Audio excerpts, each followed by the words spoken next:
Constable തള്ളിക്കോളൂ. പ്രധാനമായിട്ട് പറയാനുള്ളത്, എൻ്റെ അച്ഛൻ ഇലക്ട്രിസിറ്റി ബോർഡിലൊരു ഉദ്യോഗസ്ഥനായിരുന്നു. അപ്പോൾ അച്ഛൻ ഉദ്യോഗസ്ഥനായിരുന്ന സമയത്ത് വീട്ടിൽ അന്ന് നമ്മളൊക്കെ ബഹുമാനത്തോടെ സ്വാമി എന്ന് വിളിക്കുന്ന ബാലാനന്ദ സ്വാമി, ബാലാനന്ദൻ സഖാവ്, ഈ ബാലാനന്ദൻ മരിച്ചുപോയ അദ്ദേഹം, ഈ ബാലാനന്ദനായിട്ട് ഒരുപാട് ഡിസ്കഷൻസ് ഒക്കെ നടത്തുന്നത് ഞാൻ കേട്ടിട്ടുണ്ട്. അതിന് വളരെ കുഞ്ഞായിരുന്നു അന്ന് ഞാൻ. അപ്പോഴവർ പറയുന്നത് ബാലാനന്ദൻ കമ്മീഷൻ റിപ്പോർട്ട് അന്ന് 97-ലാണെന്ന് തോന്നുന്നു അത് നടപ്പിലാക്കുന്നത്. അത് പള്ളിവാസൽ, ചെങ്കുളം, പന്നിയാറ് 35 വർഷത്തേക്കുള്ള പവർ ഷോർട്ടേജ് ഒഴിവാക്കാൻ വേണ്ടിയിട്ടാണ്.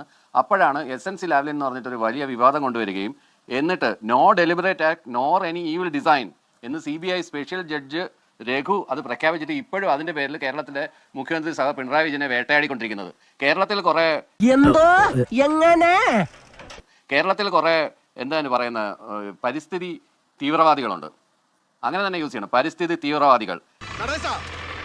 ഇടതുപക്ഷം വിശേഷിക്കപ്പെടുന്നവർ അവർ ഇടതുപക്ഷമൊന്നും അല്ല.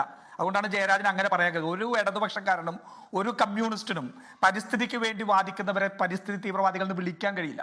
അത് തീവ്ര വലതുപക്ഷമായിട്ട് ഈ ഇദ്ദേഹമൊക്കെ മാറിയതിന്റെ ഒരു പ്രശ്നമാണ്. അത് ഞാൻ പ്രതിപക്ഷത്തിന്റെ ദുരാരോപണം ഉണ്ടായി, അല്ല പ്രതിപക്ഷത്തിന്റെ ദുരാരോപണം പിണറായി വിജയനെതിരെ ഉണ്ടായിരുന്നു. ബാലാനന്ദൻ സഖാവിനെ കൂട്ടുപിടിച്ച് പറയുന്ന അദ്ദേഹത്തിന്റെ എന്താ പറയാ ഒരു വാക്ചാതുരി അല്ലെങ്കിൽ ഒരു ഡിബേറ്റിംഗ് സ്കില്ലിനെ ഞാൻ നമിക്കുകയാണ്. കാരണം ബാലാനന്ദൻ സഖാവാണ് അദ്ദേഹത്തിന്റെ റിപ്പോർട്ടിൽ എഴുതി വെച്ചത് പിണറായി വിജയൻ നടത്തിയത് തീവട്ടിക്കൊള്ളയാണെന്ന് എഴുതി വെച്ചത്. അങ്ങനെയാണ് മനസ്സിലായി. എന്താ പറഞ്ഞത്?